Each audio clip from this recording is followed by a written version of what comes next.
അസ്സലാമു അലൈക്കും വറഹ്മത്തുള്ളാ. പ്രിയപ്പെട്ടവരെ, നമ്മൾ നിൽക്കുന്നത് അഖ്സ നഗരിയിലാണ്.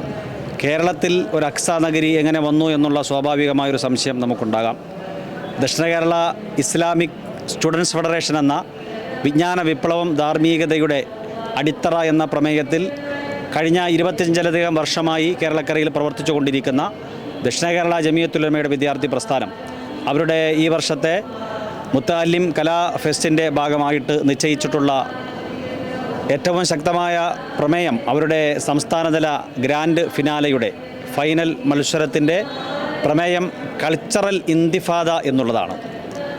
ആർട്സ് ഫോർ മൊറാലിറ്റി, ധാർമ്മികതയുടെ കലകളെ പരിപോഷിപ്പിക്കുക എന്ന ലക്ഷ്യത്തിൽ ലോകത്തിൻ്റെ വ്യത്യസ്തമായ കോണുകളിൽ സാമ്രാജ്യത്വവും സൈനിസവും ഫാസിസവും ഒക്കെ പടച്ചു വിടുന്ന കിരാതമായ മർദ്ദനമുറകൾക്ക് വിധേയരാക്കപ്പെട്ട പാർശ്വവത്കരിക്കപ്പെട്ട പാവപ്പെട്ട മനുഷ്യർ, അതിൽ ദിവസങ്ങൾ മാത്രം പ്രായമുള്ള ഇൻക്യുബേറ്ററിൽ ശ്വാസതടസ്സം അനുഭവപ്പെട്ട് കിടക്കുന്ന കുട്ടികളടക്കമുള്ളവർ കഠിനതരമായ ഭീകര യാഥാർത്ഥ്യങ്ങൾക്ക് വിധേയരാക്കപ്പെട്ടുകൊണ്ടിരിക്കുകയാണ്. അവരോടൊക്കെ ഐക്യദാർഢ്യം പ്രഖ്യാപിച്ചുകൊണ്ടാണ് ഇത്തരത്തിൽ ഒരു പരിപാടി സംഘടിപ്പിച്ചിട്ടുള്ളത്. ഈ നഗരി ഒരുക്കിയിട്ടുള്ളത് നമുക്കറിയാം. ഈ നഗരിയുടെ ചുറ്റുഭാഗവും പച്ചിലകൾ കൊണ്ട് മറക്കപ്പെട്ട പ്രകൃതിയുടെ പച്ചപ്പും അതിൻ്റെ മനോഹരമായ സ്വഭാവത്തെയും ആവിഷ്കരിക്കാനുള്ളൊരു ശ്രമത്തിൻ്റെ ഭാഗമായിട്ട് ഇവിടെ കുറിച്ചു വെക്കപ്പെട്ട ഓരോ സന്ദേശങ്ങളും തലമുറകൾക്ക് പകർന്നു കൊടുക്കേണ്ടുന്ന വലിയ സന്ദേശങ്ങളാണ് എന്നുള്ള തിരിച്ചറിവിൻ്റെ അടിസ്ഥാനത്തിലാണ് അതിവിടെ കുറിച്ചു വെക്കപ്പെട്ടിട്ടുള്ളത്. എക്കോ ഫ്രണ്ട്ലിയായ, പരിസ്ഥിതി സൗഹൃദപരമായിട്ടുള്ള ഒരു കലാമേളയാണ് ഇവിടെ തയ്യാർ ചെയ്യപ്പെട്ടിരിക്കുന്നത്. ഇവിടെ നമുക്ക് കാണാം, മുന്നിൽ കാണുന്ന ആർച്ച് അഖ്സ നഗരിയിലേക്കുള്ള പ്രവേശന കവാടമാണ്. അതിനുശേഷം നമ്മൾ കടന്നു ചെല്ലുമ്പോൾ 3 വേദികളിലായി തയ്യാർ ചെയ്യപ്പെട്ടിരിക്കുന്ന മത്സരങ്ങളിൽ ഒന്നാമത്തെ വേദിയുടെ പേര് ഗാസ ഫ്ലോർ എന്നാണ്. ഗാസ എന്ന് പറയുന്ന ലോകത്തിലെ ഏറ്റവും ജനസാന്ദ്രത കൂടിയ പ്രദേശങ്ങളിലൊന്നായ 46 കിലോമീറ്റർ മാത്രം ചുറ്റളവുള്ള ഒരു പ്രദേശം.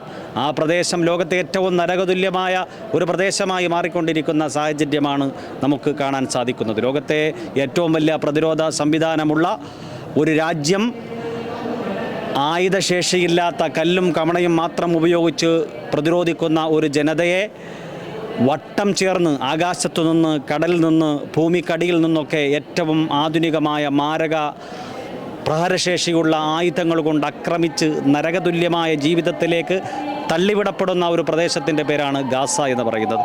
ആ ഗാസയാണ് ചവിട്ടി നിൽക്കാൻ ഒരു തുണ്ട് മണ്ണില്ലാത്ത, മാറിയെടുക്കാൻ ഒരു വസ്ത്രമില്ലാത്ത പാപം ജനതയുടെ കണ്ണീരിൻ്റെ ആർത്തനാദങ്ങളെ ആവിഷ്കരിച്ചുകൊണ്ടാണ് ഗാസ ഫ്ലോർ എന്ന് പറയുന്ന ആ ഒരു ഫ്ലോറ് ഇവിടെ മത്സരാർത്ഥികൾക്ക് വേണ്ടിയിട്ട് തയ്യാറാക്കിയിട്ടുള്ളത്. രണ്ടാമത്തെ വേദിയുടെ പേര് തഹരീർ സ്ക്വയർ എന്നാണ്. സ്വാതന്ത്ര്യത്തിൻ്റെ ചതുരം എന്നാണ് അതിൻ്റെ പേര്.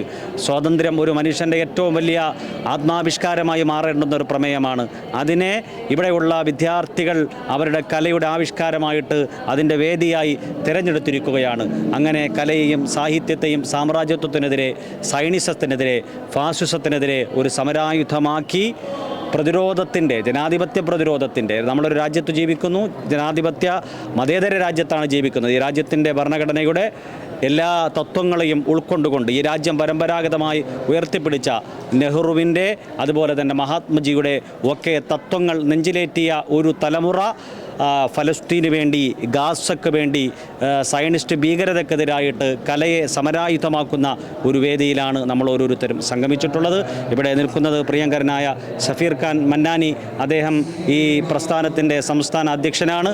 മറ്റൊന്ന് നമ്മുടെ വളരെ പ്രിയങ്കരനായ ജവാദ് മന്നാനി അവറുകൾ, റഫീഖ് മൗലവി, അതുപോലെ തന്നെ ഉനൈസ് മൗലവി, മൻസൂർ മന്നാനി, അഹമ്മദ് മൗലവി, നമ്മുടെ വളരെ പ്രിയങ്കരനായ റാഫി മൗലവി, തൊൽഹ ഏഴംകുളം അടക്കമുള്ള വളരെ പ്രിയങ്കരായ ഇതിൻ്റെ സന്നദ്ധ പ്രവർത്തകർ. ഈ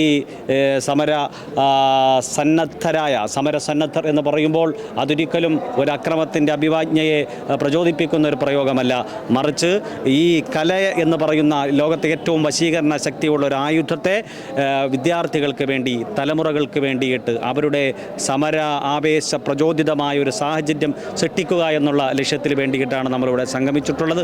ഈ സംഗമം ജനത അറിയേണ്ടതാണ്, ലോകമറിയേണ്ടതാണ്. അറിയേണ്ടതാണ്, മനുഷ്യരറിയേണ്ടതാണ്. കാരണം ആക്രമിക്കപ്പെടുന്ന, ഒറ്റപ്പെടുത്തപ്പെടുന്ന, പിന്നെ അടിച്ചമർത്തപ്പെടുന്ന ജനവിഭാഗങ്ങളുടെ അവകാശങ്ങൾ, നീതി നിഷേധിക്കപ്പെടുന്ന മനുഷ്യരുടെ ആർത്തനാദങ്ങൾ, അവരുടെ ഒറ്റപ്പെട്ടു പോയതിൻ്റെ നിലവിളികൾ തീർച്ചയായിട്ടും നീതിബോധമുള്ള, ജനാധിപത്യ ബോധമുള്ള, മനുഷ്യത്വത്തിൻ്റെ കണികയെങ്കിലും മനസ്സിൻ്റെ കോണിൽ എവിടെയെങ്കിലുമുള്ള എല്ലാ മനുഷ്യരും ഏറ്റെടുക്കേണ്ടതുണ്ട് എന്നുള്ള പ്രകൃതിയുടെ യാഥാർത്ഥ്യത്തെ ഉൾക്കൊണ്ടുകൊണ്ട് ഒരു കൊച്ചു സംഘത്തിൻ്റെ ചെറുപ്പക്കാരുടെ തലമുറ, മതധാർമ്മിക വിദ്യാഭ്യാസം മുഖമുദ്രയാക്കിയിട്ടുള്ള വെള്ളവസ്ത്രം ധരിച്ചിട്ടുള്ള വിദ്യാർത്ഥികൾ, അവരുടെ ശുഭ്രവസ്ത്രത്തിൻ്റേത് സമാധാനത്തിൻ്റെ ചിഹ്നമാണ് ആ വസ്ത്രങ്ങൾ.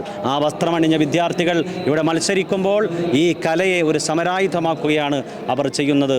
ഈ സംരംഭത്തെ ജനതയും നമ്മുടെ രാജ്യവും ഒക്കെ ഏറ്റെടുക്കണമെന്നാണ് ഈ സംഘാടകർക്ക് എല്ലാവരോടും അഭ്യർത്ഥിക്കാനുള്ളത്.